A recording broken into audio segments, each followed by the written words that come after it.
Uma semana antes do meu aniversário, minha filha me disse: o melhor presente seria a sua morte. No dia seguinte, cancelei o financiamento da casa, saquei todas as economias e desapareci. O que deixei sobre a mesa dela realmente a destruiu. Se você é mãe, avó, ou conhece alguém que se sacrifica por filhos ingratos, precisa ouvir essa história até o final. Garanto que vai mudar a forma como você vê o amor familiar. Meu nome é Vera. Tenho 77 anos agora, mas quando tudo começou, eu tinha 74. Professora universitária aposentada, viúva há 12 anos, mãe de uma filha única. Durante 45 anos, guardei cada centavo da minha aposentadoria como se fosse ouro. Mais de 1,2 milhão de reais em poupança, investimentos modestos, um apartamento quitado no centro do Rio. Tudo isso para garantir que minha Patrícia nunca passasse necessidade. Olhando para trás agora, percebo que essa foi minha primeira e maior falha: confundir amor com submissão. A história que vou contar começa numa manhã de quinta-feira, 3 dias antes do aniversário de 43 anos da Patrícia. Eu estava no meu pequeno apartamento de 2 quartos no centro do Rio, aquele que comprei com o salário de professora há 30 anos, preparando o bolo de chocolate belga que ela adorava quando criança. Ou pelo menos que eu achava que ela ainda adorava. A verdade é que eu não sabia mais muita coisa sobre minha filha. Acordei às 5 da manhã, como sempre faço. Meus vizinhos já estavam acostumados com o som da minha chaleira apitando antes do sol nascer. Preparei meu café preto, sentei na varanda minúscula que dava para a rua movimentada e comecei a fazer a lista mental de tudo que precisava para o aniversário dela. O bolo custaria 450 guilders na confeitaria francesa que ela mencionou casualmente 6 meses atrás. Mãe, você precisa conhecer aquele lugar. Os doces de lá são divinos. Anotei o nome num papelzinho que guardei na carteira desde então, esperando a ocasião certa. Também tinha separado o colar de pérolas da minha mãe. 3 voltas de pérolas cultivadas, fecho de ouro branco, avaliado em 18 mil reais pelo joalheiro. Era a única herança que recebi quando ela faleceu. Patrícia sempre comentava que aquele colar combinaria perfeitamente com o vestido que usaria na festa de fim de ano da clínica dela. A clínica de estética.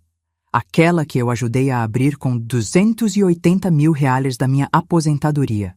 É um investimento no futuro, mãe, ela tinha dito, 5 anos atrás, sentada na minha sala com aquela pasta linda de apresentação. Você vai ver, em 2 anos te devolvo tudo com juros. 5 anos depois, eu ainda esperava o primeiro pagamento. Mas naquele momento, fazendo a lista do aniversário, eu não pensava nisso. Pensava em como seria maravilhoso ver o rosto dela iluminar quando abrisse a caixa azul Tiffany onde eu tinha guardado o colar. Pensava em como ela me abraçaria, talvez com lágrimas nos olhos, dizendo: Mãe, você não precisava. Eu precisava. Ou achava que precisava. A mansão da Patrícia ficava em Búzios, a 2h30 de ônibus do Rio. Ela se mudou para lá depois que Marcelo, o terceiro marido, fechou aquele negócio grande. Nunca soube exatamente qual negócio. A casa tinha 5 suítes, piscina com vista para o mar, uma sala de jantar que cabia 14 pessoas confortavelmente. Eu tinha contribuído com 350 mil reais para a entrada. Mãe, você sabe que é praticamente sua também, ela disse quando assinaram a escritura. Suas netas vão crescer aqui, imagina as festas de Natal. As netas. Sofia e Laura, gêmeas de 14 anos. Lindas, inteligentes, sempre educadas quando me viam. Mas eu só as via, na verdade. 3, talvez 4 vezes por ano. Sempre em ocasiões formais, sempre com Patrícia supervisionando cada palavra trocada, como se tivesse medo que eu dissesse algo inadequado. Elas têm agenda cheia, mãe. Balé, tênis, inglês, preparatório. Você entende. Eu entendia. Ou fingia entender. Terminei o café, vesti minha melhor blusa, aquela azul marinho que comprei em promoção 3 anos atrás, e peguei o ônibus para a confeitaria francesa.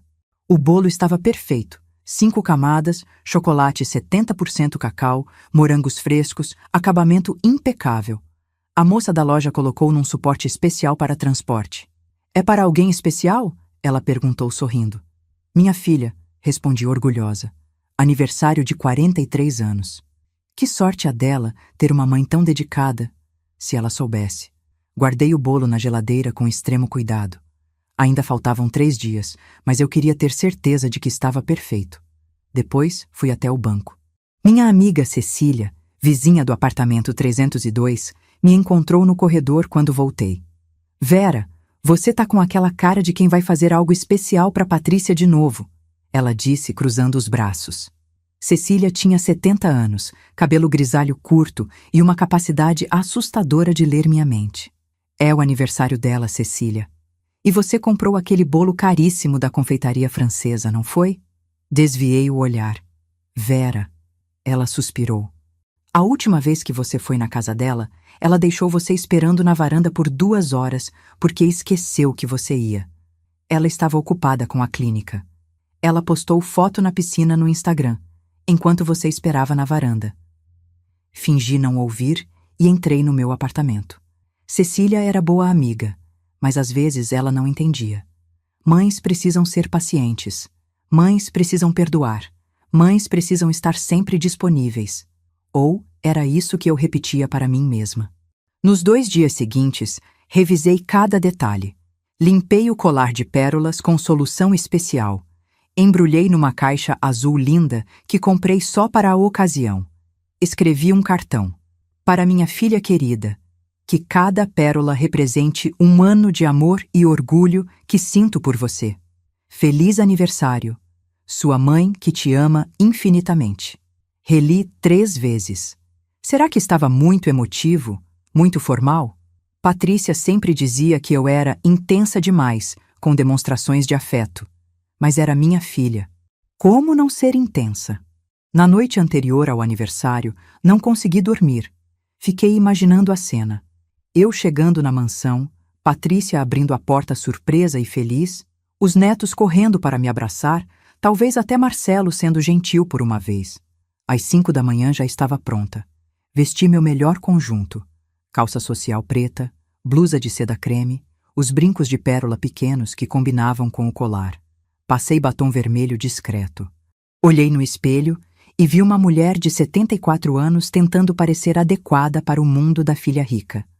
O ônibus para Búzios saía às 6h30. Peguei o táxi até a rodoviária carregando o bolo na caixa especial e a sacola com o presente. Outros passageiros olhavam curiosos. Aniversário? Perguntou uma senhora sentada ao meu lado. Da minha filha. Ela tem sorte. Eu sorri, mas senti um aperto no peito. Será que Patrícia achava que tinha sorte por me ter como mãe? Durante as 2h30 de viagem, fiquei olhando pela janela, vendo o rio dar lugar à estrada, depois as praias, depois as casas de veraneio caras. Cada quilômetro me levava mais perto da minha filha, mas também me fazia sentir mais distante de algo que eu não conseguia nomear. Quando o ônibus parou em Búzios, eram 10 da manhã. Peguei outro táxi até a mansão. O motorista assobiou impressionado ao ver o endereço. Bairro chique. Sua filha mora bem, hein? Ela trabalha muito, respondi automaticamente, embora não tivesse certeza de quando foi a última vez que vi Patrícia realmente trabalhando. O portão automático estava fechado. Toquei o interfone. Silêncio. Toquei de novo. Quem é? A voz de Patrícia irritada. Sou eu, filha, sua mãe. Pausa longa. Muito longa. Mãe? Você não me avisou que vinha. É seu aniversário, querida. Trouxe uma surpresa. Outro silêncio. Tá, espera aí. 5 minutos. 10 minutos. 15. Finalmente o portão se abriu. Entrei carregando minha sacola e o bolo, atravessando o jardim perfeitamente cuidado que eu tinha ajudado a pagar. A porta da frente estava entreaberta. Patrícia? Chamei, entrando. Ela apareceu na escada. Roupão de seda rosa, cabelo solto, sem maquiagem. Ainda linda aos 43 anos, com aquela pele impecável que sempre a caracterizou. Mas a expressão no rosto não era da expressão que eu tinha imaginado nos meus sonhos. Mãe, sério? 10 da manhã? Numa quinta-feira? Eu pensei que ficaria feliz. É seu aniversário. Ela desceu os degraus devagar, olhando para o bolo na minha mão como se fosse algo ofensivo. Você não acha que deveria ter pelo menos mandado uma mensagem antes de aparecer? Eu queria fazer surpresa. Surpresa. Ela riu, mas não foi uma risada alegre. Mãe, eu tenho uma vida, compromissos. Você não pode simplesmente aparecer achando que vou largar tudo. Engoli em seco. O bolo estava pesando nos meus braços. Trouxe seu favorito, chocolate belga, da confeitaria que você gosta. Ela olhou para o bolo, então para mim, e pela primeira vez vi algo nos olhos dela que me gelou. Aborrecimento puro. Eu não como doce há 3 anos, mãe. Estou fazendo low carb. Você não presta atenção em nada que eu falo. Senti minha garganta apertar. Eu não sabia. Claro que não sabia. Porque você vive no seu mundinho, achando que ainda sou aquela criança de 10 anos que adorava chocolate. Marcelo apareceu na sala de bermuda e camiseta. Olhou para mim, depois para Patrícia e voltou para o quarto sem dizer uma palavra. As meninas nem apareceram. Posso pelo menos deixar isso na cozinha? Perguntei, sentindo as lágrimas queimarem atrás dos olhos. Deixa no balcão, a empregada leva depois. A empregada. Aquela que eu ajudava a pagar com minhas transferências mensais de $2.500. Coloquei o bolo cuidadosamente no balcão da cozinha gigantesca, toda de mármore, com eletrodomésticos de inox. Ainda segurava a sacola com o presente. Também trouxe algo especial. Disse, tentando recuperar o momento, tentando fazer aquele dia ser o que eu tinha imaginado. Está aqui. Mas quando me virei, Patrícia já estava de costas, subindo a escada novamente. Mãe, preciso me arrumar. Tenho reunião às 2. Mas é seu aniversário. Ela parou no meio da escada, virou-se para mim, e o que disse em seguida ficaria gravado na minha alma para sempre. Mãe, sabe qual seria o melhor presente de aniversário que você poderia me dar? Meu coração acelerou. Talvez ela fosse pedir algo bonito. Talvez algo que finalmente me fizesse sentir necessária, importante. Que você desaparecesse da minha vida. De preferência morrendo. Aí eu finalmente teria paz. O silêncio que se seguiu foi ensurdecedor. Mas o que eu fiz nas 24 horas seguintes mudaria nossas vidas para sempre. E a dela, especialmente, nunca mais seria a mesma. Não lembro como saí daquela casa. Lembro de estar na cozinha, segurando a sacola com o colar de pérolas da minha mãe. Lembro do som dos saltos de Patrícia subindo a escada. Lembro do portão automático se fechando atrás de mim, com um clique definitivo. Mas não lembro de ter caminhado até o ponto de ônibus. De repente, eu estava sentada num banco de concreto rachado, debaixo de um sol escaldante de meio-dia, ainda segurando aquela sacola ridícula com laço de fita. Um casal de turistas passou rindo, tirando selfies. Uma criança passou de bicicleta.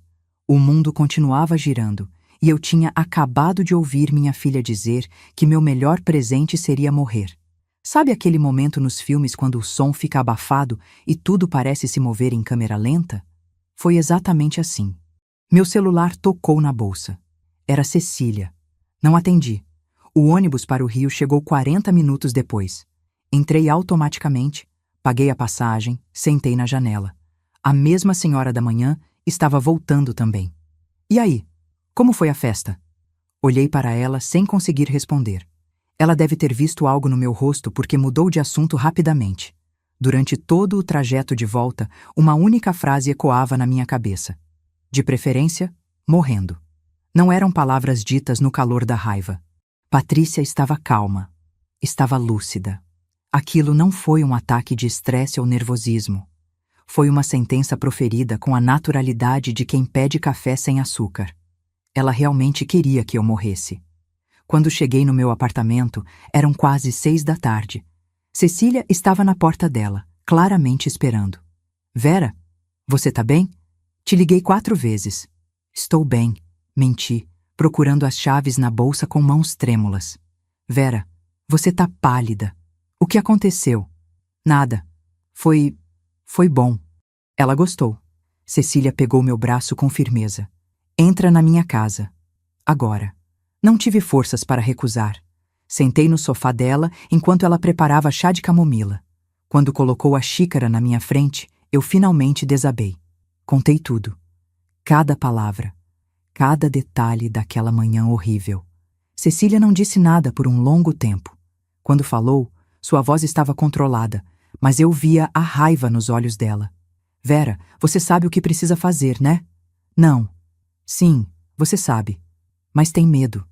Bebi o chá em silêncio. Cecília tinha razão. Eu sabia exatamente o que precisava fazer. Estava apenas aterrorizada demais para admitir. Voltei para o meu apartamento às 10 da noite. Liguei o computador velho que eu mal usava e comecei a fazer algo que deveria ter feito anos atrás. Organizei todas as minhas finanças num único lugar. A conta corrente, R$ 127.000. A poupança, R$ 310.000. Os investimentos conservadores, R$ 583.000. O apartamento quitado, avaliado em R$ 850.000. Total, aproximadamente R$ 1.870.000. Então, comecei a segunda lista. A lista das transferências que fiz para Patrícia nos últimos 20 anos. Entrada da clínica, R$ 280.000. Entrada da casa em Búzios, R$ 350.000. Casamento com Marcelo, R$ 45.000. Carro dela, o Mercedes, R$ 190.000. Empréstimos de emergência, nunca pagos, R$ 337.000 acumulados em diversas transferências. Mesada mensal para ajudar com as meninas, R$ 2.500 por mês durante 14 anos, R$ 1.420.000. Somei 3 vezes porque não conseguia acreditar no número. 1.622 e 1.000. R$ 1.622.000. Olhei para a tela do computador até os números ficarem borrados. 45 anos guardando cada centavo. 45 anos de aposentadoria investida com cuidado. 45 anos de pequenos sacrifícios. Não viajar, não reformar o apartamento, não comprar roupas novas, não me dar pequenas alegrias. Tudo para ela. E ela queria que eu morresse. Às 2 da manhã, ainda estava acordada. Peguei meu celular e abri o WhatsApp. 117 mensagens não lidas de Patrícia nos últimos 6 meses. Comecei a ler, uma por uma. Mãe, preciso de 15.000. É urgente. Problema com o fornecedor da clínica. Mãe, você pode transferir logo? Tô com conta atrasada. Mãe, pensei que você ia transferir hoje. Que demora. Mãe, as meninas precisam de material escolar novo. 8.000. Mãe, o Marcelo tá com um investimento sensacional, mas precisa de 50.000 até amanhã. Você pode? 117 mensagens. Nenhuma única perguntando como eu estava. Nenhuma dizendo obrigada. Nenhuma com um te amo. Apenas pedidos, demandas, ordens mal disfarçadas de necessidades. Às 4 da manhã, tomei a decisão. Se Patrícia queria que eu desaparecesse, eu ia desaparecer. Mas do meu jeito. Na manhã seguinte, sexta-feira, acordei com uma clareza mental que não sentia há anos. A dor ainda estava lá, como um peso no peito, mas havia algo mais. Determinação. Primeira parada. Meu banco. Falei com o gerente, o Sr. Oliveira, que me atendia há 15 anos. Dona Vera, que surpresa vê-la por aqui. Geralmente a senhora resolve tudo pelo app. Sr. Oliveira, preciso fechar a conta conjunta que tenho com minha filha. Ele piscou surpreso. A conta que a senhora abriu há 5 anos para facilitar as transferências? Essa mesma. Quero fechar hoje. Claro, sem problema. Mas isso significa que qualquer transferência futura precisará ser feita manualmente, com autenticação. Perfeito. É exatamente o que eu quero. Ele percebeu algo na minha voz porque não fez mais perguntas. 2 horas depois, a conta estava encerrada. Os 127.000 que estavam lá foram transferidos para uma conta nova, só no meu nome. Segunda parada, o advogado. Dr. Henrique Santos tinha escritório a 3 quadras do meu apartamento. Eu o conhecia de vista, sempre muito bem vestido, cumprimentando os vizinhos. Entrei no escritório dele sem hora marcada. Dona Vera Costa, preciso de orientação jurídica urgente. Ele me fez sentar, ofereceu café e ouviu em silêncio enquanto eu explicava a situação. Quando terminei, ele ficou alguns segundos em silêncio. A senhora é avalista da hipoteca da casa de Búzios, correto? Sim. Eles não conseguiriam um empréstimo sem minha garantia. Usei meu apartamento como caução. E a senhora tem documentação de todas as transferências financeiras que fez para sua filha? Todas. Extratos bancários, comprovantes, e-mails, mensagens. Dona Vera. Ele se inclinou para a frente. A senhora tem mais poder nessa situação do que imagina.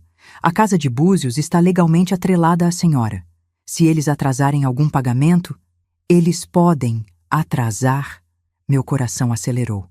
Bem, dado que a senhora está, digamos, retirando o suporte financeiro, é muito provável. O estilo de vida que a senhora descreveu não parece sustentável sem sua ajuda constante. Senti algo estranho. Não era alegria, nem satisfação mesquinha. Era justiça. Finalmente, justiça. O que exatamente eu posso fazer? Dr. Henrique passou a próxima hora me explicando meus direitos. Como avalista, se houvesse 3 meses de atraso, eu poderia iniciar processo de execução da hipoteca. Eu recuperaria meu apartamento da caução e teria direito prioritário sobre qualquer valor da venda da casa. Mas vou ser franca com a senhora, ele disse, tirando os óculos. Isso pode se tornar muito feio. Sua filha provavelmente vai reagir mal. Mais mal do que desejar minha morte? Ele pareceu genuinamente chocado. Ela disse isso? Palavra por palavra. Então a senhora está fazendo a coisa certa. Deixe-me preparar toda a documentação. E Dona Vera, talvez seja o momento de pensar em mudar de cidade. Começar de novo, longe dessa toxicidade. Mudar de cidade. A ideia era aterrorizante e libertadora ao mesmo tempo. Terceira parada, agência de viagens. Quando saí do escritório do Dr. Henrique, eram 4 da tarde. Passei em frente a uma agência pequena e, por impulso, entrei. Boa tarde, em que posso ajudar? A atendente era jovem, sorridente, cheia de energia. Eu quero ir embora. Ótimo, para onde? Praia, campo, exterior? Não, quero dizer, quero mudar de cidade, definitivamente. Ela piscou, mas rapidamente se recompôs. Entendo. Bem, nesse caso, temos parceria com imobiliárias em várias cidades do Brasil. Tem algum lugar específico em mente? Pensei por um momento. Onde eu sempre quis ir, mas nunca fui. Onde eu poderia recomeçar sem fantasmas do passado. Porto Alegre, disse, surpresa com minha própria resposta. Rio Grande do Sul. Não sei de onde veio aquela escolha. Talvez das revistas de viagem que eu folheava no consultório médico. Talvez das fotos lindas que via na internet. Talvez porque era longe o suficiente. A atendente abriu um sorriso enorme. Excelente escolha. Porto Alegre é linda e tem uma qualidade de vida incrível para pessoas da terceira idade. Deixa eu te mostrar algumas opções. Passei 2 horas lá. Olhei apartamentos, bairros, preços. Moinhos de Vento me chamou a atenção. Um bairro arborizado, charmoso, com comércio de qualidade e uma comunidade ativa de idosos. Quando saí da agência, tinha 3 imóveis agendados para visitar virtualmente na semana seguinte. Voltei para casa às 7 da noite. Cecília estava na porta dela novamente, dessa vez sem nem fingir que não estava me esperando. E então, você tá com aquela cara de quem fez algo grande. Contei tudo, cada passo, cada decisão. Quando terminei, ela me abraçou forte. Eu tô tão orgulhosa de você, Vera. Tão orgulhosa. Cecília, você acha que sou terrível? Ela é minha filha. Ela te desejou a morte, Vera. Morte. Você não deve mais nada para ela. Na verdade, ela que te deve. E não tô falando de dinheiro. Naquela noite, bloqueei o número de Patrícia e o de Marcelo no meu celular. Foi assustadoramente fácil. 1 toque, 2 toques, pronto. Anos de disponibilidade 24/7 terminaram em 3 segundos. Então abri meu e-mail e escrevi uma mensagem para o Dr. Henrique. Doutor, pode iniciar todos os processos que discutimos. Também gostaria que o senhor preparasse uma carta formal para minha filha, explicando que estou encerrando todo o apoio financeiro a partir desta data. Seguem anexos todos os comprovantes de transferências dos últimos 20 anos. Gostaria que ela soubesse exatamente quanto recebi dela em todos esses anos. R$0. Cliquei em enviar antes que pudesse mudar de ideia. Depois, fiz algo que não fazia há anos. Coloquei meu pijama favorito, aquele azul desbotado, mas confortável, preparei chocolate quente e assisti a um filme bobo de comédia romântica na Netflix. Pela primeira vez em 43 anos, não estava esperando uma ligação de Patrícia. Não estava disponível para emergências dela. Não estava em alerta constante. E sabe o que foi mais assustador? Como foi fácil. Como foi libertador. Dormi aquela noite toda. 8 horas ininterruptas, sem pesadelos, sem insônia, sem acordar no meio da madrugada preocupada se Patrícia precisava de algo. Quando acordei no sábado, havia 23 ligações perdidas de Patrícia e 47 mensagens no WhatsApp que ela não sabia que eu não podia mais ver. O banco tinha ligado para ela informando o encerramento da conta conjunta. E a guerra tinha começado. Mas Patrícia não fazia ideia do que estava por vir. E quando ela descobrisse o que eu tinha preparado, bem, sua vida perfeita começaria a desmoronar peça por peça. O primeiro fim de semana da minha nova vida foi estranho, libertador e aterrorizante em medidas iguais. Sábado de manhã, Cecília tocou a campainha com pães de queijo ainda quentes. "Você não vai passar por isso sozinha", ela declarou, entrando sem convite. "Hoje vamos organizar sua vida. Vamos fazer uma lista de tudo." "Uma lista?" "Vera, você tomou a decisão mais corajosa da sua vida. Agora precisa executar direito, e eu vou te ajudar." Sentamos na minha mesinha de jantar com café, pães de queijo e meu notebook velho. Cecília abriu uma planilha e começou. Primeira pergunta: "Você realmente quer ir para Porto Alegre?" Pensei por um momento. A resposta veio mais fácil do que esperava. "Sim, quero muito." "Ótimo. Segunda pergunta: você tem medo de que Patrícia apareça aqui?" Meu estômago embrulhou. "Ela não faria isso." "Vera." Cecília me olhou séria. "Você acabou de fechar a torneira de dinheiro. Ela vai aparecer." Tinha razão, claro. Patrícia apareceria. Provavelmente gritando, chorando, manipulando. Então preciso sair do Rio logo. Exato. Terceira pergunta: e se ela tentar te declarar incapaz? Dizer que você tá senil, que precisa de curador, essas coisas? Olhei para Cecília assustada. Não tinha pensado nisso. Ela faria isso? Pelo que você me contou, pelo tanto de dinheiro envolvido? Vera, ela vai tentar tudo. O fim de semana foi passado, organizando minha defesa como se eu estivesse entrando em guerra. Porque, de certa forma, estava. Dr. Henrique me ligou no sábado à tarde. "Dona Vera, preparei a carta como pediu. Mas sugiro algo a mais. Vamos fazer uma avaliação médica e psicológica completa, com laudo oficial em cartório. Assim, quando sua filha tentar questionar sua capacidade mental, e ela vai tentar, você tem documentação irrefutável." "Isso é caro?" "Dona Vera, com todo respeito, a senhora tem 1,8 milhão em patrimônio. Isso custa R$ 3.500. É um investimento em sua autonomia." Ele marcou tudo para segunda-feira. Avaliação médica pela manhã, psicológica à tarde, cartório terça-feira. Domingo foi dedicado a começar a separar minhas coisas. Abri o armário e percebi que 90% das minhas roupas eram antigas, desgastadas, fora de moda. Tinha economizado em tudo, inclusive em mim mesma, durante décadas.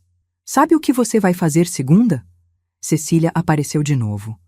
"Depois das avaliações, você vai comprar roupas novas. Vai no shopping e compra pelo menos 5 looks completos. Você vai começar sua nova vida linda e precisa se sentir linda." "Cecília, isso é fútil." "Não é fútil. É importante. Você passou 45 anos se vestindo como se não merecesse beleza. Acabou." Segunda-feira chegou. A avaliação médica foi na clínica do Dr. Roberto Santos, um geriatra renomado que Dr. Henrique tinha indicado.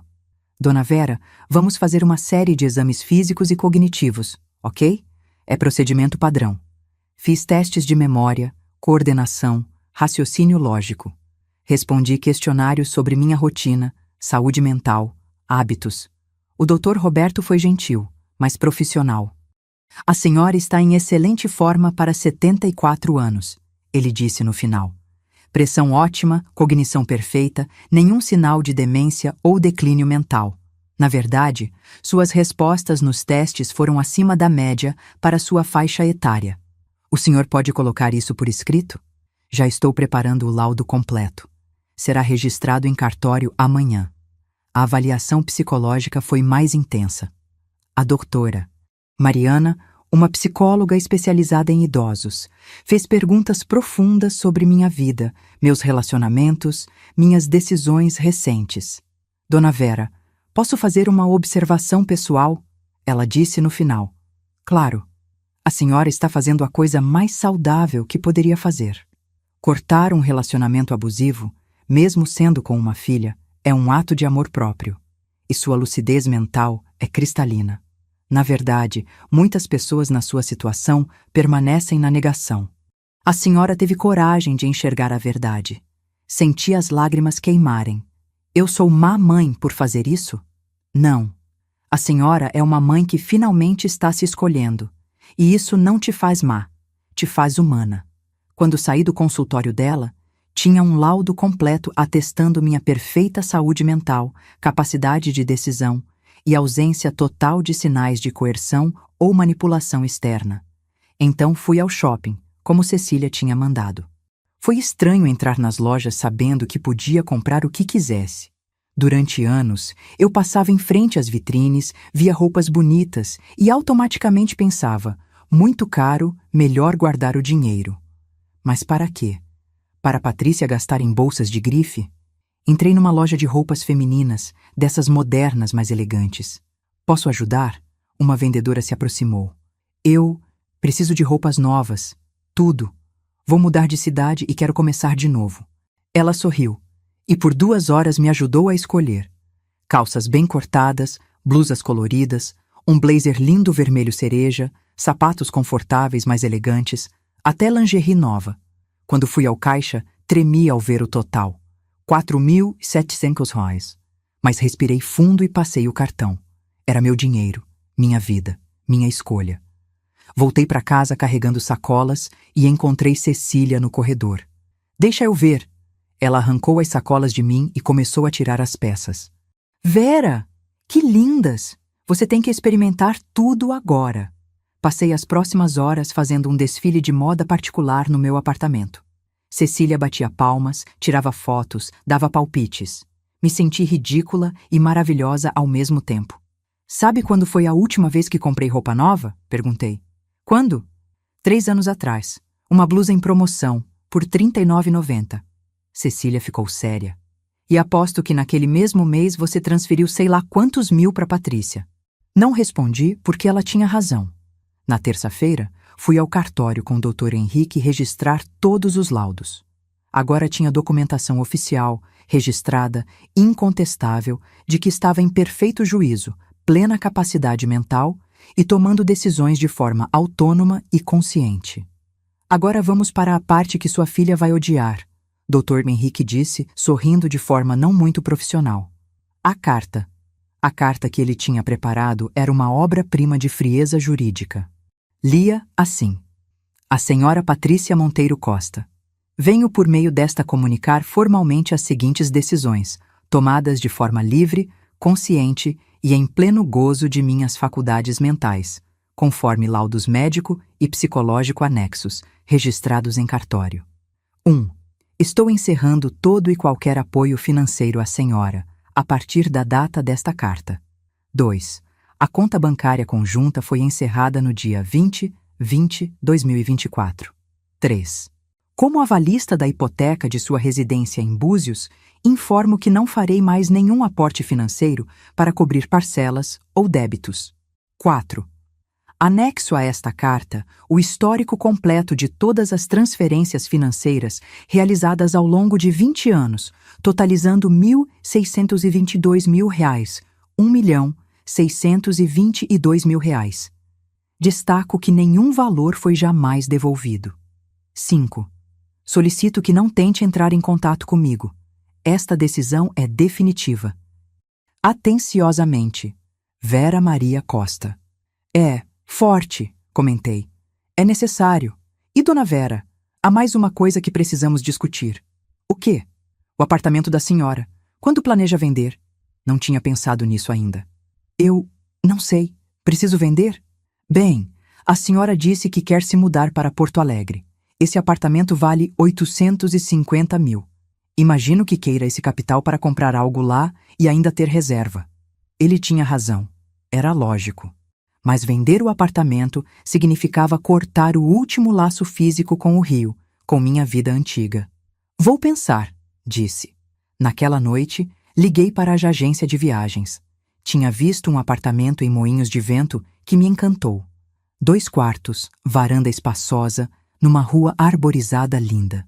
Custava 680 mil reais. Quero fazer uma visita presencial, disse. Posso ir semana que vem? Claro, vou organizar tudo. Quanto tempo pretende ficar? Não sei. Talvez não volte. Houve uma pausa do outro lado. Entendo. Vou te ajudar a organizar tudo então. Hospedagem, visitas a imóveis, até contatos de empresas de mudança. Nos dias seguintes, organizei tudo com uma eficiência que me surpreendeu. Talvez fossem os 40 anos de carreira como professora universitária. Eu sabia planejar, organizar, executar projetos complexos. Só nunca tinha aplicado essa habilidade à minha própria vida. Coloquei o apartamento à venda na quinta-feira. Um corretor veio avaliar. Localização ótima, bem conservado, sem dívidas. Consigo vender em menos de um mês com a senhora morando pelo preço que pediu. Perfeito. Comprei passagem para Porto Alegre para a segunda-feira seguinte. Cecília ia comigo. Não vou deixar você fazer essa jornada sozinha, ela insistiu, e sempre quis conhecer o Sul. Na sexta-feira à noite, 1 semana e 1 dia depois de ouvir Patrícia desejar minha morte, eu estava no meu apartamento fazendo uma lista mental de tudo que tinha mudado. Conta conjunta, encerrada, bloqueio dos números, feito, laudos médicos, registrados em cartório, carta formal, enviada, chegaria na casa de Patrícia no sábado, apartamento à venda, passagem para Porto Alegre comprada, mudança organizada e a parte mais surpreendente, eu me sentia bem. Assustada, sim, mas também leve, de uma forma que não sentia há décadas. Cecília apareceu com vinho. Última sexta-feira no Rio como a velha Vera, ela disse, servindo 2 taças. Segunda-feira, você começa como a nova. Brindamos. Por recomeços, por coragem, por finalmente me escolher. Você acha que ela vai tentar me procurar antes de eu ir? Perguntei. Vera, a carta chega amanhã de manhã. Ela vai surtar completamente. Vai tentar te ligar e ver que tá bloqueada. Vai vir aqui, com certeza. E se ela vier? Não abre a porta. Se ela insistir, chama a polícia. Dr. Henrique deixou tudo preparado, lembra? Tínhamos até um documento de medida preventiva pronto, caso Patrícia tentasse algo. Fui dormir naquela noite me sentindo estranhamente calma. Uma tempestade estava vindo, eu sabia. Mas pela primeira vez na vida, eu estava preparada. E mais importante, eu tinha escolhido essa tempestade. Não estava sendo vítima dela. Estava criando ela. Mas quando Patrícia recebesse aquela carta no sábado de manhã, sua reação seria pior do que eu imaginava. E o que ela faria em seguida testaria todos os limites da minha nova determinação. Sábado amanheceu cinza no Rio. Acordei às 6, como sempre, mas com um peso no estômago. A carta chegaria na casa de Patrícia entre 9 e 10 da manhã. Eu sabia porque paguei por entrega expressa com confirmação de recebimento. Cecília chegou às 8 com café da manhã. Hoje você não fica sozinha, ela anunciou. Vou ficar aqui o dia todo se precisar. Às 9h47, meu celular, que eu tinha deixado desbloqueado só para ver se ela tentaria ligar do número de outra pessoa, começou a tocar. Número desconhecido. Não atendi. 5 minutos depois, outro número. Então outro. Cecília olhou o telefone. Ela tá surtando. Às 10h23, a campainha do apartamento tocou. 3 toques longos, insistentes. Dona Vera, entrega para a senhora. Olhei pelo olho mágico. Era o porteiro do prédio. Pode deixar na porta, seu Antônio, por favor. Tem uma moça aqui dizendo que é sua filha. Ela quer subir. Meu coração disparou. Cecília se levantou imediatamente. Não deixe ela subir, seu Antônio. Falei pelo interfone. Não tenho autorização para visitas hoje. Mas ela está dizendo que é urgente, que a senhora está doente. Seu Antônio, a senhora está bem. Cecília pegou o interfone. É Cecília, Do 302. Não deixe ninguém subir. Se ela insistir, chame a polícia. Silêncio do outro lado. Então, tá bom, dona Cecília. Mas a campainha tocou de novo. E de novo. E de novo. Patrícia estava apertando todos os apartamentos, tentando que alguém abrisse o portão. Isso é assédio, Cecília disse pegando o telefone. Vou ligar para o Dr. Henrique. As próximas 2 horas foram um pesadelo.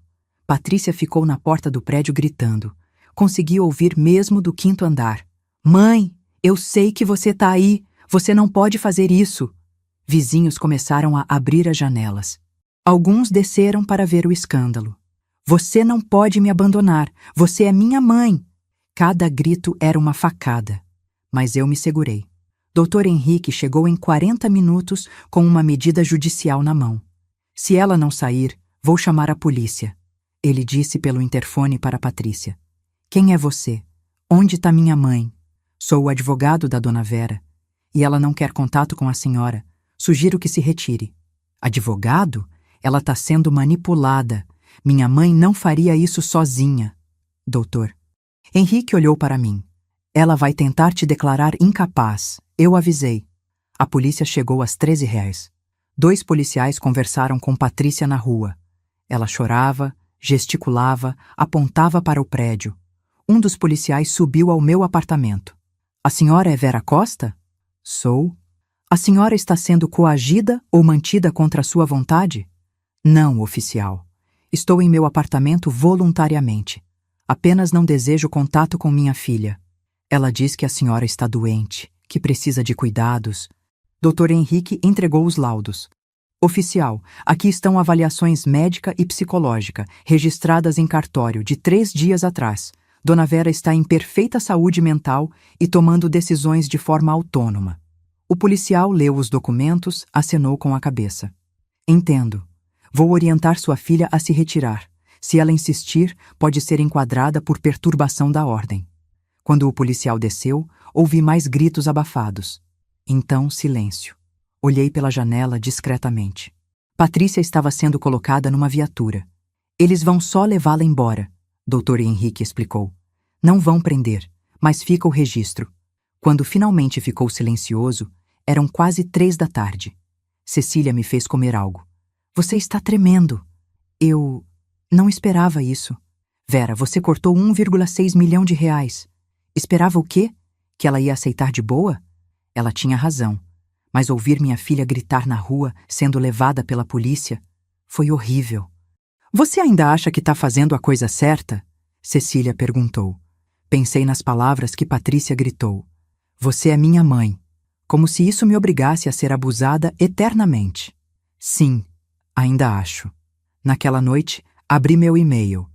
Tinha mensagem do banco. Alguém tinha tentado acessar minha conta 5 vezes com senha errada.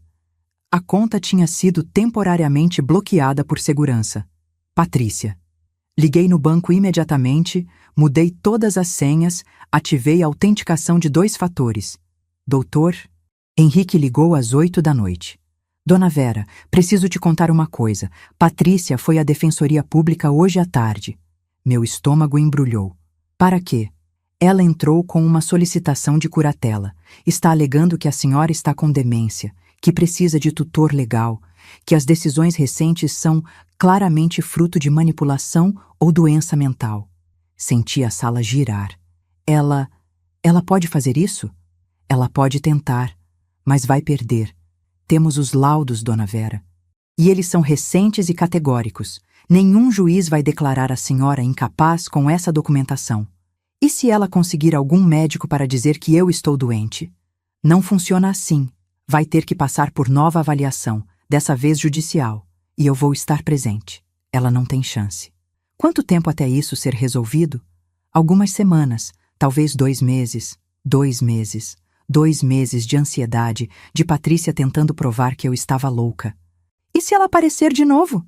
Já tenho medida protetiva pronta. Se ela aparecer de novo, vai ser presa de verdade. Mas, Dona Vera, sugiro fortemente que acelere sua mudança para Porto Alegre. Quanto mais longe, melhor. Passei aquela noite sem dormir. Cada barulho no corredor me fazia pular. Esperava Patrícia aparecer de novo, gritar, bater na porta, mas não apareceu. Domingo foi pior.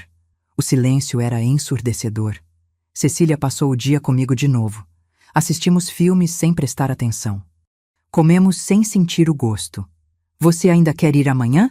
Ela perguntou. Mais do que nunca. Naquela noite, arrumei minha mala. Roupas novas, documentos importantes, joias da família, fotos antigas que não queria deixar para trás. O colar de pérolas da minha mãe ainda estava na sacola, intocado desde aquele dia horrível. Peguei ele com cuidado. Era lindo. Merecia alguém que o apreciasse. Decidi que iria vendê-lo em Porto Alegre e doar o dinheiro para alguma instituição de apoio a idosos em situação de abuso. Às 11 da noite, recebi um e-mail. Remetente, Marcelo. Meu coração acelerou. Abri. Dona Vera. Sei que a senhora bloqueou Patrícia e não quer contato. Entendo. Mas preciso que saiba. Estou com problemas sérios. Um investimento deu muito errado. Perdi R$750 mil. Não conseguimos pagar a prestação da casa esse mês. Nem o próximo. O banco já mandou notificação. Patrícia não quer que eu diga isso, mas estamos desesperados. Ela acha que se provar que a senhora está doente, consegue acesso às suas contas. Eu só quero que saiba que... Eu sei que falhamos com a senhora. Eu sei que sempre dependemos demais. E agora vamos pagar o preço. Se a senhora não voltar atrás, vamos perder a casa. Marcelo. Li 3 vezes. Ele estava me dizendo que Patrícia estava tentando me declarar incapaz para ter acesso ao meu dinheiro. Não por preocupação comigo. Por ganância. E ele estava me avisando sobre a prestação atrasada. Provavelmente porque sabia que, como avalista, eu descobriria de qualquer forma. Respondi. Marcelo, agradeço a honestidade. Não vou voltar atrás. E quanto à casa, tomarei as medidas legais cabíveis quando chegar o momento. Espero que vocês encontrem uma forma de resolver isso sem depender de dinheiro que nunca foi de vocês. Vera. Enviei antes que pudesse me arrepender. Então liguei para doutor. Henrique, mesmo sendo quase meia-noite. Dona Vera, tudo bem? Eles atrasaram a prestação da casa. Já? Sim. E vão atrasar a próxima também, segundo Marcelo. Ouvi ele digitando algo. Ótimo. Quer dizer, não é ótimo, mas... Tecnicamente, em 3 prestações atrasadas, podemos iniciar a execução. A senhora tem certeza que quer seguir com isso? Pensei em Patrícia gritando na rua, na solicitação de curatela, nos 1,6 milhão que ela sugou de mim sem um obrigada. Absoluta certeza. Então, na segunda-feira, inicio os procedimentos. A casa vai ser executada, o banco vai receber o que é dele e a senhora, como avalista e dona da entrada substancial, vai receber prioridade no que sobrar. Provavelmente uns 400 mil limpos. E eles? Vão ficar sem a casa. Vão ter que alugar algo bem mais modesto. As meninas provavelmente vão ter que mudar de escola. Senti uma pontada de culpa pensando nas netas. As meninas, elas não têm culpa disso. Não têm. Mas também não é responsabilidade da senhora se sacrificar para que elas mantenham um estilo de vida de luxo às suas custas. Dona Vera, crianças sobrevivem em casas menores. O que não sobrevive é a dignidade de uma mulher que passa a vida sendo explorada. Ele tinha razão. Pode tocar para frente. Mais uma coisa. Sugiro que a senhora vá para Porto Alegre e não diga a ninguém seu endereço lá. Apenas eu e Cecília. Até isso se resolver. Já estava planejando isso. Na segunda-feira de manhã, acordei com uma clareza que não sentia há dias. Hoje eu ia embora. Hoje eu começava de novo. Cecília e eu pegamos o táxi para o aeroporto às 10 da manhã. Olhei pela janela traseira enquanto nos afastávamos do prédio. Minha casa por 30 anos. Minha vida por 74 anos. Mas não era mais minha vida. Aquela Vera tinha morrido naquele dia em Búzios. E uma nova estava nascendo. Pandu.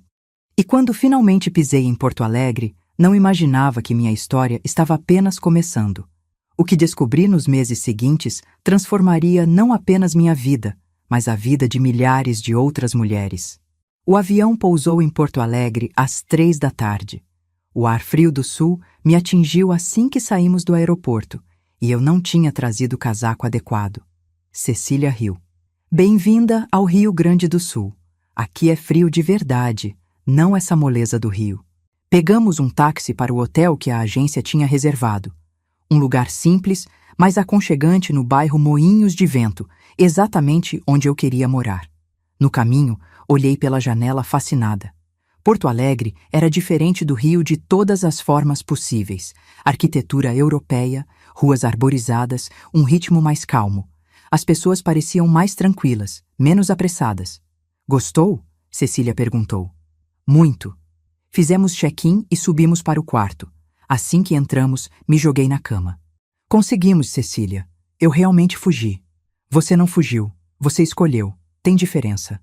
Passamos aquela tarde explorando o bairro a pé. Moinhos de Vento era encantador. Casas antigas bem preservadas, cafés charmosos, parques verdejantes. Passamos por uma praça onde um grupo de pessoas da terceira idade fazia caminhada com bastões. Olha que legal, Cecília apontou. Você podia participar. Uma mulher do grupo nos viu olhando e acenou. Vocês são novas aqui? Querem se juntar? É o grupo de caminhada nórdica para a terceira idade. Toda segunda, quarta e sexta, 5 da tarde. Nós somos turistas, comecei a responder. Mas eu vou morar aqui. As palavras saíram antes que eu pudesse pensar. Ah, que ótimo! Qual seu nome? Vera. Eu sou Luísa. Quando você se mudar, vem fazer parte do grupo. É maravilhoso e conhecemos muita gente legal. Trocamos números. Era estranho fazer uma amiga nova aos 74 anos, mas era bom também. Na terça-feira começamos a ver apartamentos. O primeiro era pequeno demais, o segundo, escuro, o terceiro, no preço errado. Mas o quarto me deixou sem fala. Ficava num prédio de apenas 3 andares, estilo europeu, na rua Padre Chagas. Segundo andar, 2 quartos amplos, sala com pé direito alto e janelões enormes dando para uma rua arborizada linda. A cozinha era espaçosa, o banheiro tinha banheira e a varanda era perfeita. Consegue se ver morando aqui? A corretora perguntou. Conseguia. Perfeitamente. Quanto? 680 mil. Documentação toda em dia, IPTU baixo, condomínio 580 reais. Olhei para Cecília. Ela sorriu. Acho que encontramos. Fechei o negócio naquele dia. Pagaria à vista assim que meu apartamento no Rio fosse vendido. A corretora me garantiu que poderia alugar por 1 mês enquanto isso. Pronto, disse Cecília aquela noite no hotel. Você tem uma casa nova. Agora precisa de uma vida nova. Nos dias seguintes conheci Porto Alegre. Cecília foi minha guia e companheira. Fomos ao Parque Farroupilha, à Redenção, ao Mercado Público. Comemos churrasco de verdade, tomamos chimarrão, compramos roupas de frio e, aos poucos, comecei a me sentir leve. Pela primeira vez em décadas, não tinha que me preocupar com quando Patrícia ia ligar pedindo dinheiro. Não tinha que estar disponível 24/7. Não tinha que ser a mãe perfeita e infinitamente generosa. Podia ser apenas Vera. Na sexta-feira, fui à primeira reunião do grupo de caminhada. Luísa me recebeu de braços abertos. Vera, você voltou! Vem conhecer o pessoal! Eram 12 pessoas no total, todas entre 65 e 78 anos.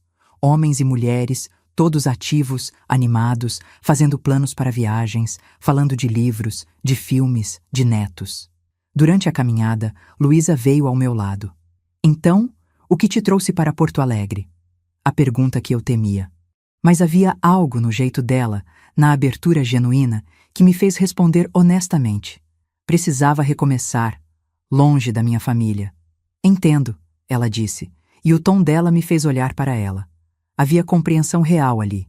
Filhos? Filha. Ah, ela acenou com a cabeça. Eu sei como é. Tenho 3 filhos. 2 deles passaram 20 anos me sangrando financeiramente. Até eu ter um colapso nervoso e meu médico me dizer: ou você corta esses filhos da sua vida, ou eles vão te matar. Parei de andar. Você cortou contato com seus filhos? Com 2 deles. Faz 5 anos. Melhor decisão que já tomei. O terceiro, o caçula, ele sempre foi diferente. Mas os outros 2, era só exploração. Mãe, preciso de dinheiro para isso, para aquilo. Nunca um obrigado. Nunca um te amo de verdade. Só quando precisavam de algo. As lágrimas vieram do nada. Ali, no meio de um parque em Porto Alegre, com uma mulher que conhecia há 5 dias, desabei. Ela disse que queria que eu morresse. Luísa me abraçou ali mesmo. E você teve coragem de partir. Você é incrível, Vera. Passamos o resto da caminhada conversando. Luísa me contou sua história. 25 anos casada com um homem violento, 3 filhos, 2 deles herdaram a crueldade do pai. Ela aguentou até os 71 anos, quando finalmente teve coragem de mudar de vida. Agora moro sozinha num apartamento pequeno, mas é meu. Tenho meus hobbies, meus amigos, minha vida. E sabe o que é melhor? Não peço permissão para ninguém. Você não sente culpa? Todos os dias. Mas sabe o que sinto mais forte que a culpa? Alívio. Naquela noite, recebi e-mail do corretor do Rio. Tinham uma proposta pelo meu apartamento. 820 mil à vista. Comprador pronto. Menos que o valor de mercado. Mais rápido. Aceitei. Também recebi e-mail de Dr. Henrique. Dona Vera. Patrícia retirou o pedido de curatela.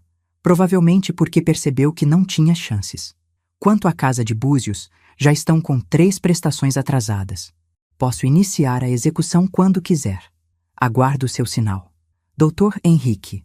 Olhei para aquele e-mail por muito tempo. Uma parte de mim, a mãe que fui por 43 anos, queria dar mais uma chance. Esperar. Acreditar que Patrícia mudaria. Mas então lembrei dela gritando, preferivelmente morrendo. Lembrei dos 1,6 milhão.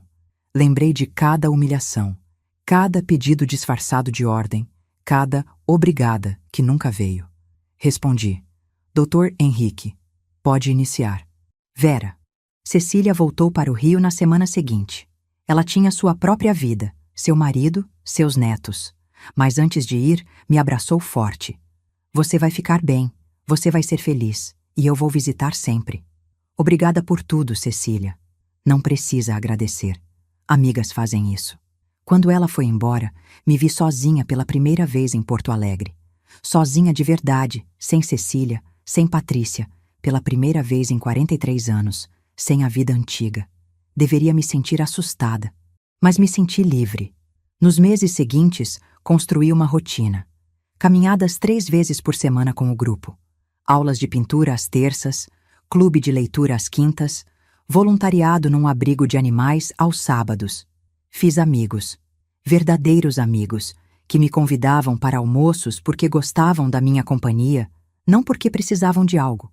Meu apartamento no Rio foi vendido. Comprei o de Porto Alegre à vista e ainda me sobraram 140 mil reais de reserva. A casa de Búzios entrou em execução judicial. Patrícia tentou contestar, mas não tinha como. 3 prestações atrasadas. Documentação clara. Em dezembro, a casa seria leiloada. E eu comecei a escrever. Foi Luísa quem sugeriu. Vera, sua história é poderosa. Você deveria escrever sobre isso. Ajudaria outras mulheres. Eu não sou escritora. Não precisa ser. Só precisa ser honesta. Comecei escrevendo para mim mesma. Um diário. Mas aos poucos virou algo maior. A história da minha vida, do abuso emocional, da coragem de partir. Chamei de Como Desaparecer e Renascer, minha jornada de libertação aos 74 anos. Um dia, mostrei para Luísa.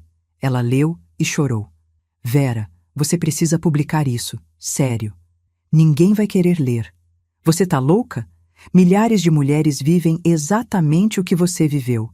Estão presas por medo, por culpa, por aquela ideia de que mãe tem que aguentar tudo. Seu livro pode libertar elas. Eu não acreditava muito. Mas com a ajuda de Luísa, formatei o manuscrito e mandei para algumas editoras pequenas. Para minha surpresa, 3 responderam interessadas.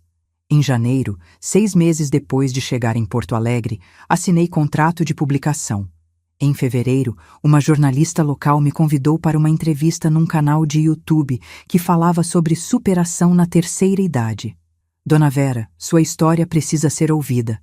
Você toparia? Topei, com o coração na boca. A entrevista foi ao ar em março. Durou 45 minutos. Contei tudo: os anos de abuso financeiro, o desejo de morte da Patrícia, minha fuga para Porto Alegre, minha nova vida. Qual conselho você daria para mulheres na mesma situação? A jornalista perguntou no final. Olhei direto para a câmera. Que você não deve nada a ninguém só porque é mãe. Que amor verdadeiro não exige autodestruição. Que nunca é tarde para escolher você mesma. E que desaparecer da vida de quem te machuca não é fraqueza. É a forma mais pura de amor próprio. A entrevista tinha 23 visualizações quando terminamos de gravar. 3 dias depois, tinha 2 milhões. Uma semana depois, 10 milhões. Meu e-mail explodiu. Mensagens de mulheres de todo o Brasil contando suas histórias, pedindo conselhos, agradecendo por eu ter dado voz ao silêncio delas. E então, algo inesperado aconteceu. Recebi um e-mail de Marcelo.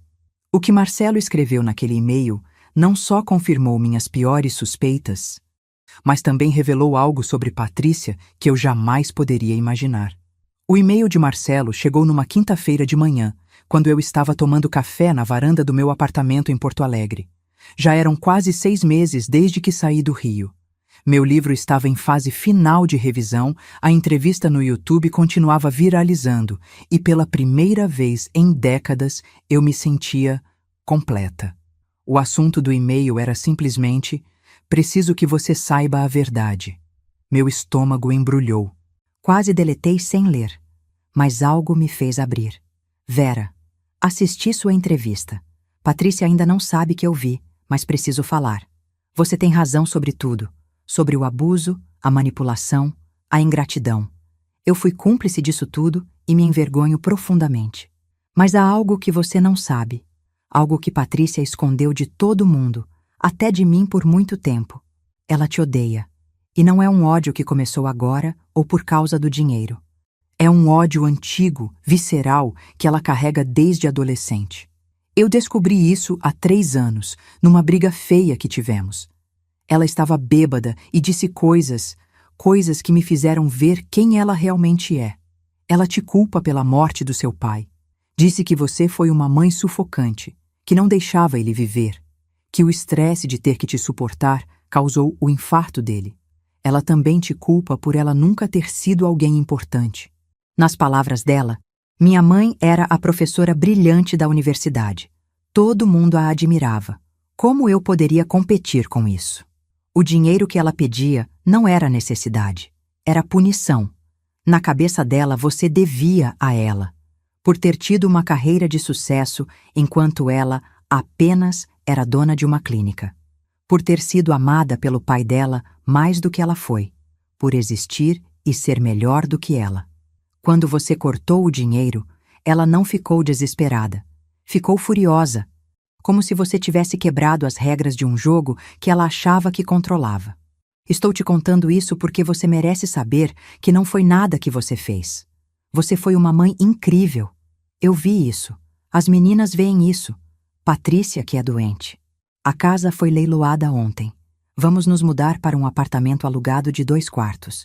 As meninas estão arrasadas, mas vão se adaptar. Patrícia não sabe que escrevi isso. Se souber, vai me matar. Mas não me importo mais. As meninas pediram seu contato. Querem falar com você.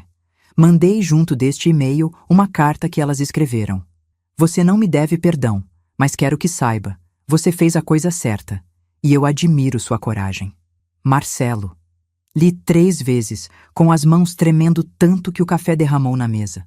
Ela me odiava. Sempre me odiou. E eu tinha passado 43 anos implorando por um amor que nunca existiu. Abri o anexo. Era uma carta escrita à mão, claramente digitada depois. Querida vovó Vera, somos nós, Sofia e Laura. Papai contou a verdade sobre tudo. Contou sobre o dinheiro, sobre as coisas que mamãe fez, sobre como você foi embora.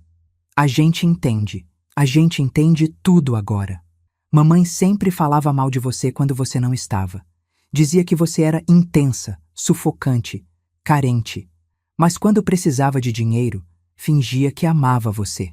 A gente sempre achou estranho. Porque nas poucas vezes que te vimos, você foi a avó mais carinhosa do mundo. Sempre trouxe presentes pensados, sempre perguntou de verdade como estávamos, sempre olhava nos nossos olhos quando falávamos. Mamãe nunca faz isso. Assistimos sua entrevista escondidas. Mamãe não sabe. Choramos muito. porque você não merecia nada daquilo. Queremos que saiba que amamos você, de verdade. E queremos conhecer você de verdade também. Sem mamãe no meio, sem mentiras, sem falsidade. Podemos te ligar? Podemos te visitar um dia? Papai disse que mora em Porto Alegre agora. Com amor, suas netas que te amam de verdade, Sofia e Laura. PS.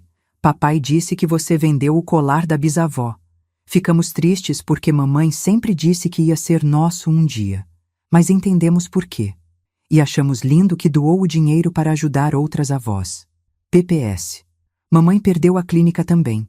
Não conseguiu pagar as contas sem seu dinheiro. Ela está revoltada, mas não arrependida. Acho que nunca vai se arrepender de verdade. Chorei como não chorava desde o dia em que ouvi Patrícia desejar minha morte. Mas não eram lágrimas de dor. Eram de validação, de alívio, de amor. Minhas netas me amavam, de verdade. Sempre amaram. Respondi o e-mail de Marcelo. Marcelo, obrigada por sua honestidade. Sei que não foi fácil. Claro que as meninas podem entrar em contato. Meu número é número. Elas podem me ligar quando quiserem. E Marcelo, espero que você encontre forças para construir uma vida melhor para você e para elas. Longe da toxicidade de Patrícia. Vera. Então respondi para as meninas, através do e-mail do Marcelo. Minhas queridas Sofia e Laura, recebi sua carta e chorei de felicidade. Saber que vocês me amam é o maior presente que poderia receber. Claro que podem me ligar, podem me visitar.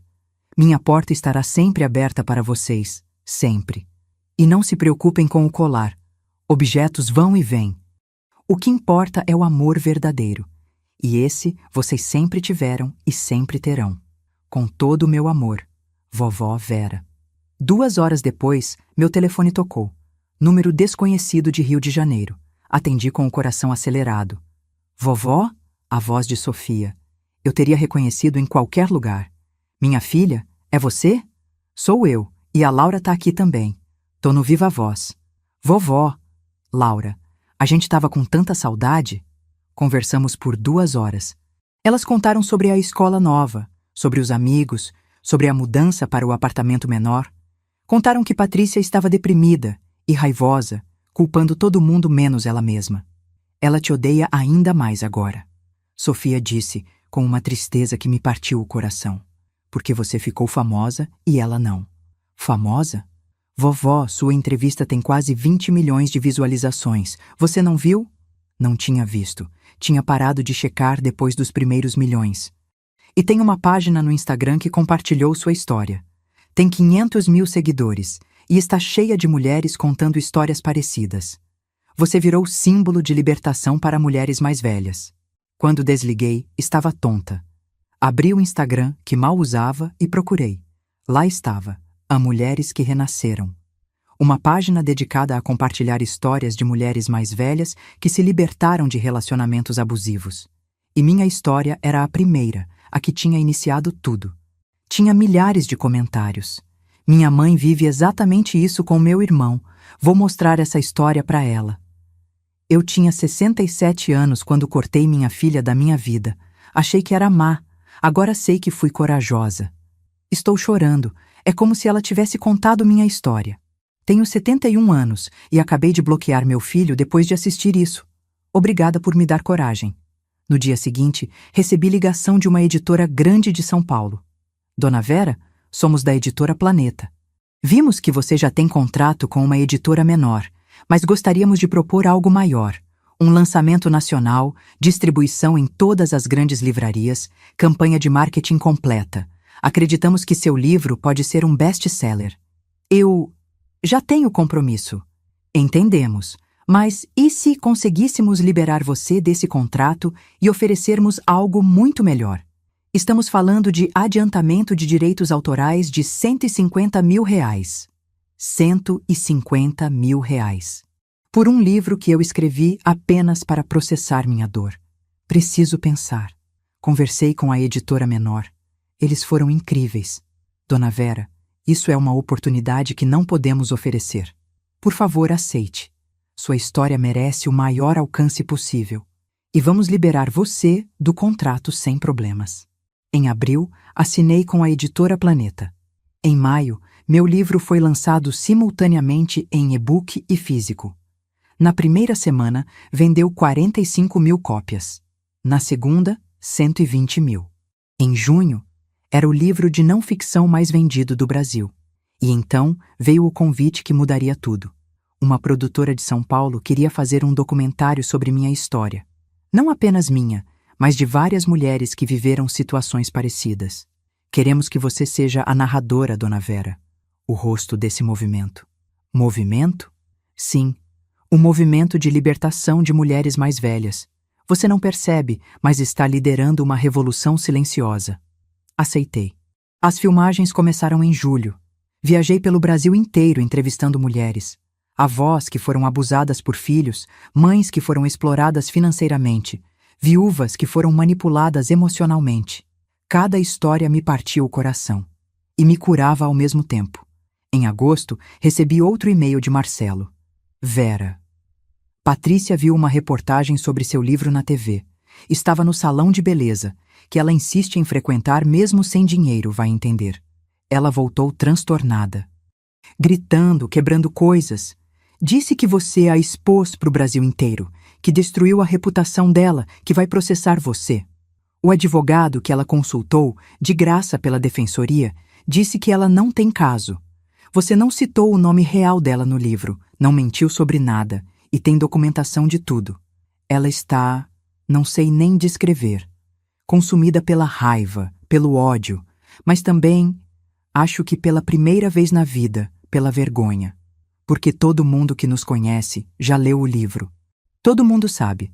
As mães da escola das meninas, os funcionários da antiga clínica, os vizinhos em Búzios, todo mundo sabe que ela foi uma filha horrível e que você foi uma mãe incrível que finalmente se salvou.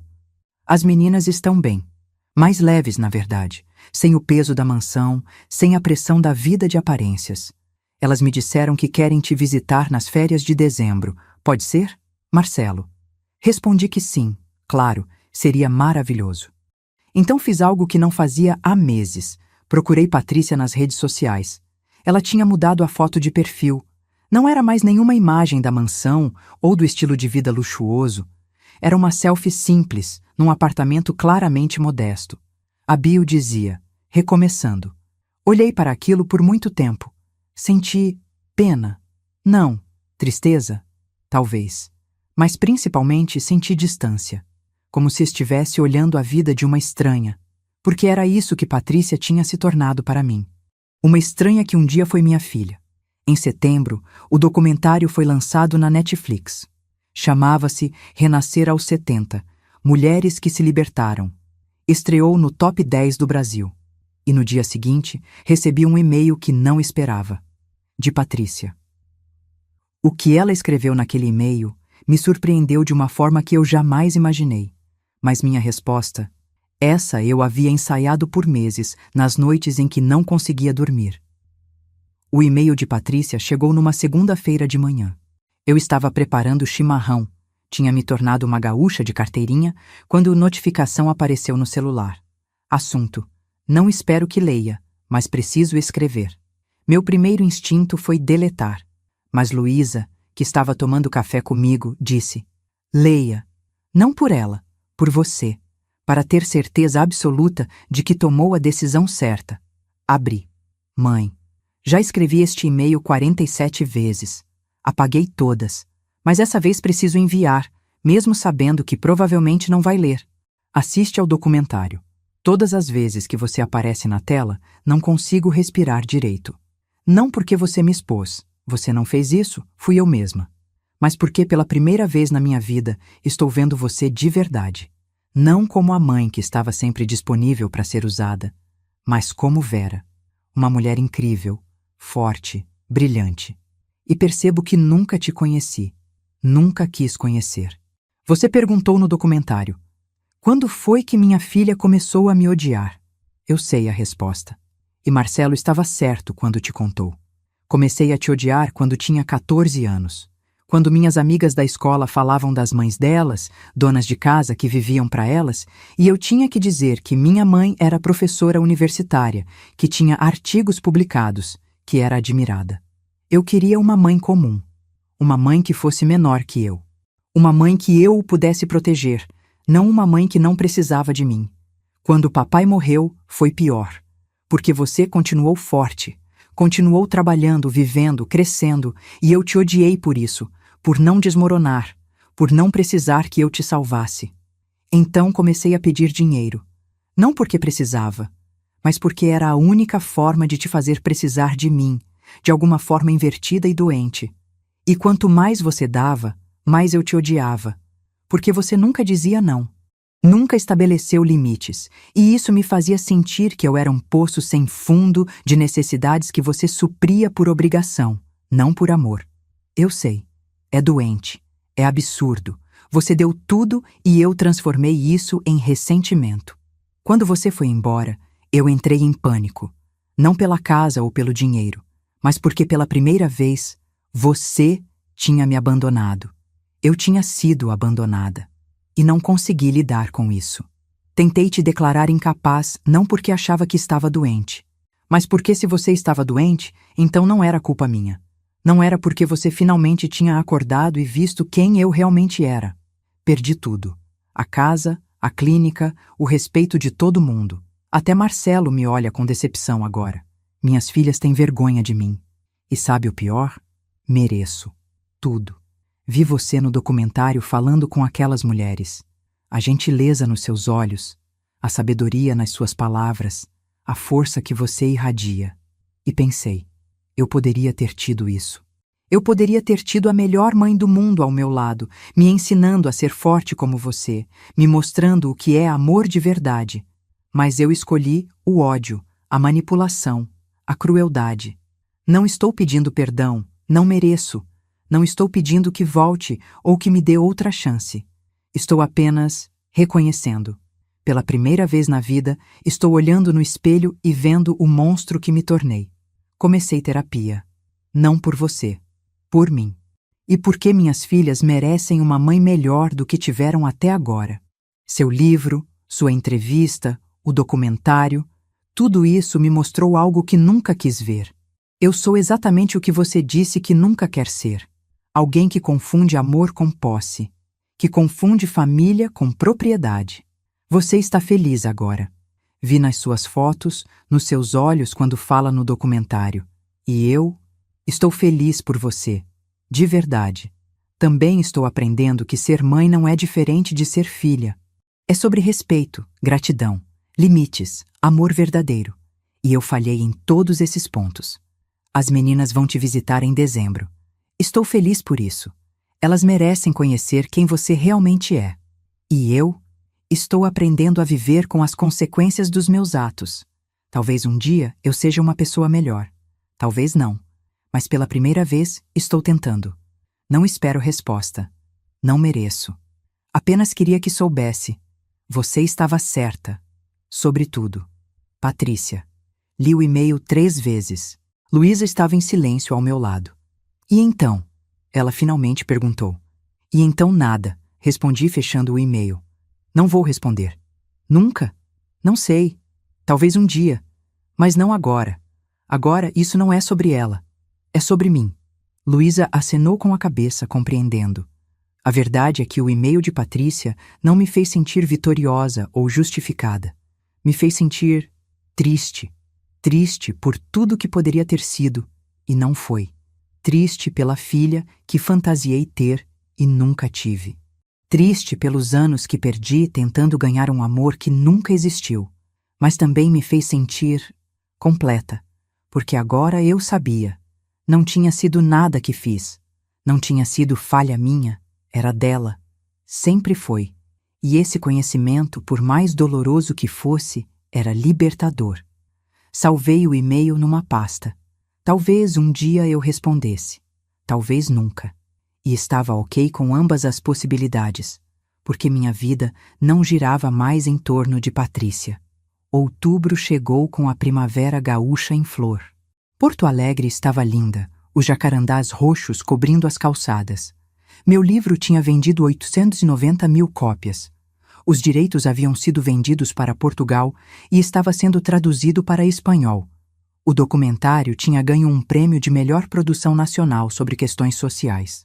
Mas mais importante que tudo isso, eu tinha construído uma vida. Tinha amigos verdadeiros. Luísa e eu éramos praticamente inseparáveis, fazendo caminhadas, indo a shows, viajando para vinícolas no interior. Tinha hobbies, pintura, leitura, voluntariado. Tinha até começado aulas de italiano, porque sempre sonhei em ir à Itália e agora, finalmente, tinha dinheiro e liberdade para isso. Tinha minhas netas. Sofia e Laura me ligavam toda semana. Mandavam fotos, contavam segredos, pediam conselhos. O relacionamento delas comigo estava crescendo, real e verdadeiro, sem Patrícia no meio filtrando tudo. E tinha paz. Paz verdadeira, pela primeira vez em décadas. Em novembro, aconteceu algo inesperado. O Ministério das Mulheres me convidou para ser porta-voz de uma campanha sobre violência financeira contra idosos, especialmente mulheres. Dona Vera, sua história representa milhares de mulheres silenciadas. Queremos que você seja a voz delas. Aceitei. A campanha foi lançada no dia 25 de novembro, Dia Internacional de Combate à Violência contra a Mulher. Meu rosto estava em outdoors, pelo Brasil inteiro, com a frase: Amor verdadeiro não sangra. Violência financeira é violência. Recebi mais de 50.000 mensagens naquela semana. Mulheres agradecendo. Mulheres contando suas histórias. Mulheres pedindo ajuda. Criei, com a ajuda de advogados e psicólogos, uma rede de apoio gratuita para mulheres mais velhas em situação de abuso financeiro familiar. Um WhatsApp onde elas podiam pedir orientação, desabafar, receber apoio. Em um mês, tínhamos 12.000 mulheres na rede. Dezembro chegou. E com ele, minhas netas. Marcelo as trouxe num voo direto do Rio. Quando as vi no aeroporto, carregando mochilas e sorrindo, meu coração quase explodiu. Vovó! Elas correram e me abraçaram com uma força que me fez cambalear. Minhas meninas, como cresceram! Elas tinham 15 anos agora. Mais altas, mais maduras, mas ainda com aquele brilho nos olhos que me lembrava quando eram pequenas. Marcelo ficou ali, meio sem graça. Vera, obrigado por recebê-las. Marcelo, elas são minhas netas, sempre serão bem-vindas.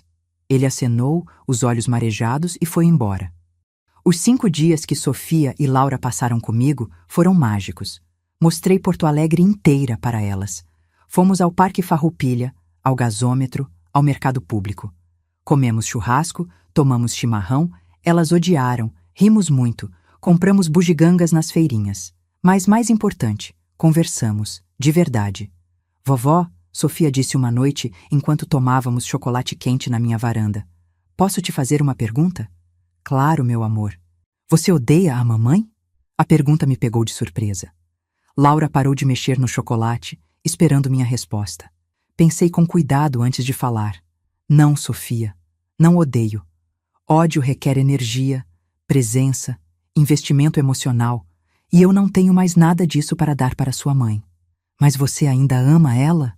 Laura perguntou baixinho. Eu amo a filha que achei que tinha. A filha que imaginei que ela poderia ser. Mas a Patrícia real? A pessoa que ela escolheu se tornar? Essa eu não conheço. E não posso amar alguém que não conheço. Isso te faz triste? Sofia insistiu. Me fazia, muito, mas agora me faz livre. Passei 43 anos tentando ganhar o amor de alguém que não tinha amor para dar. Desperdicei décadas da minha vida. Mas sabe o que descobri? Elas balançaram a cabeça. Que eu tenho amor. Muito amor. E esse amor não precisa ser desperdiçado com quem não o valoriza. Pode ser dado para pessoas que realmente importam, como vocês duas. Sofia começou a chorar. Laura também. E nós 3 nos abraçamos ali, na varanda, debaixo das estrelas de Porto Alegre. A gente te ama, vovó. Sofia soluçou. A gente sempre te amou. Eu sei. E vocês não fazem ideia de quanto isso significa para mim. A mamãe tá diferente agora. Laura comentou depois, quando já estávamos mais calmas. Mais quieta, pensativa. Às vezes a gente pega ela olhando suas fotos no Instagram. Ela não sabe que a gente vê. Ela vai ficar bem, eu disse, mais para elas do que por realmente acreditar nisso. Cada um precisa fazer sua própria jornada. No último dia delas, em Porto Alegre, fizemos um piquenique no Parque Farroupilha. Luísa se juntou a nós, junto com outras amigas do grupo de caminhada. Vovó, Laura disse, olhando ao redor. Você é feliz aqui? Olhei para as árvores, para meus amigos rindo, para minhas netas ao meu lado, para a vida que construí do 0 aos 74 anos. Sabe, Laura, eu sou mais do que feliz. Eu sou livre. E liberdade, descobri, é a base de toda a felicidade verdadeira. Quando as deixei no aeroporto, choramos todas. Mas não eram lágrimas tristes. Eram lágrimas de amor verdadeiro, o tipo de amor que não exige autodestruição. Vamos voltar nas férias de julho? Sofia perguntou. Minha porta estará sempre aberta. E vovó? Laura abraçou meu pescoço. Obrigada por não desistir de você. Porque se você tivesse desistido, nunca teríamos conhecido quem você realmente é. Aquelas palavras me acompanharam no caminho de volta para casa.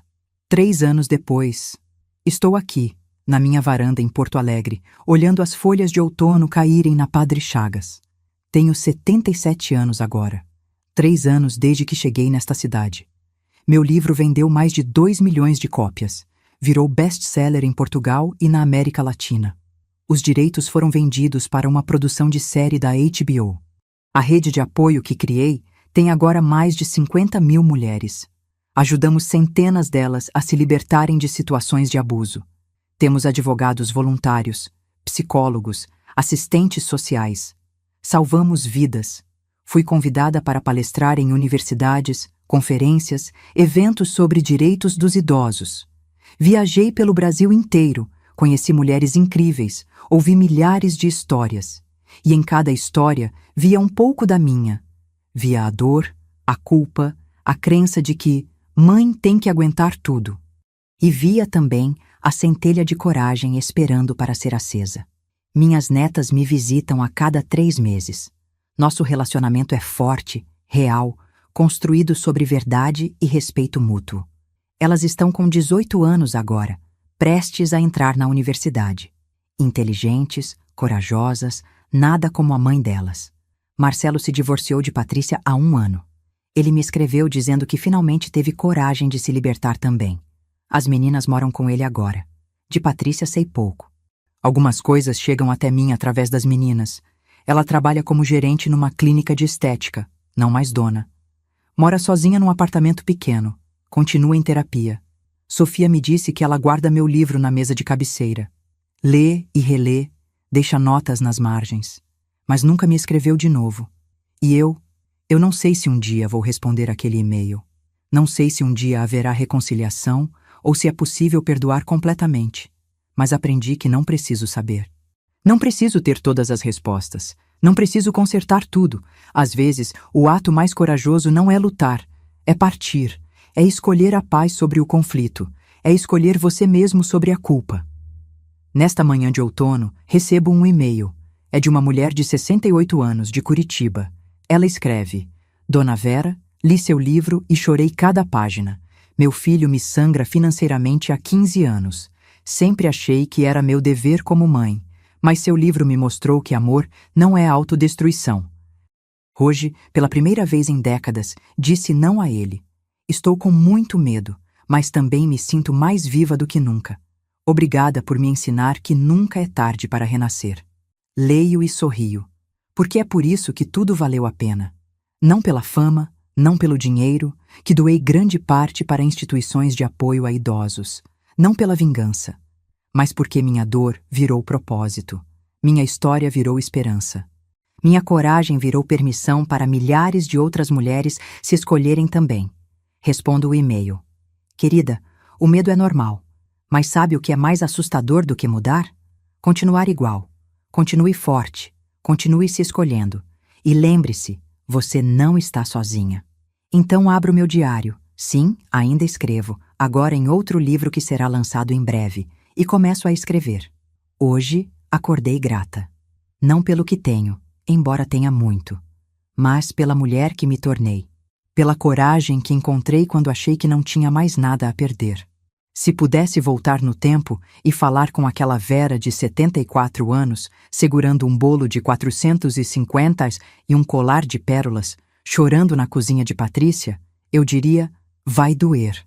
Vai doer mais do que você imagina. Haverá noites que você vai questionar tudo, dias em que a culpa vai te sufocar, momentos em que vai querer voltar atrás. Mas não volte, porque do outro lado dessa dor existe uma vida que você nem imagina. Existe liberdade, existe paz, existe você, finalmente se conhecendo de verdade. Existe amor verdadeiro, não o tipo que exige que você morra aos poucos, mas o tipo que te faz florescer. E existe propósito, um propósito tão grande que sua dor vai virar cura para milhares. Então respire fundo, segure firme e parta. Desapareça do lugar que te mata e renasça no lugar que te salva. É isso que eu diria. E é isso que digo para você, que está lendo isso agora, se sentindo presa, sufocada, culpada por querer partir. Parta. Escolha você. Porque amor verdadeiro, seja de filho, de mãe, de qualquer pessoa, nunca exige autodestruição. E se exige, não é amor, é abuso disfarçado de dever familiar. Hoje, aos 77 anos, vivo numa cidade que escolhi, num apartamento que comprei, cercada de pessoas que me amam de verdade. Acordo sem medo, durmo sem culpa, vivo sem ter que pedir permissão. Perdi minha filha no processo? Talvez. Ou talvez eu nunca a tenha tido de verdade e apenas finalmente aceitei essa realidade. Mas ganhei a mim mesma. E isso, descobri, vale mais do que qualquer outra coisa. Fecho o diário e olho pela janela. Luísa está chegando para a nossa caminhada matinal. Hoje à tarde tenho reunião com a rede de apoio. À noite, jantar com amigas. Amanhã, videoconferência com um grupo de mulheres em Portugal que querem criar uma versão da rede por lá. Minha vida é cheia. Minha vida é minha. E pela primeira vez em 74 anos, eu não estou disponível 24/7 para ninguém, exceto para mim mesma. Se essa história tocou você, se você conhece alguém vivendo o que vivi, compartilhe. Não para me dar views ou likes, mas porque pode salvar uma vida. Porque em algum lugar, neste exato momento, existe uma mulher de 70, 75, 80 anos achando que é tarde demais para recomeçar. Achando que tem que aguentar porque é mãe, porque é família, porque sempre foi assim. E ela precisa saber, não é tarde, nunca é tarde. Renascer não tem idade. Libertação não tem prazo de validade. Eu sou a prova viva disso.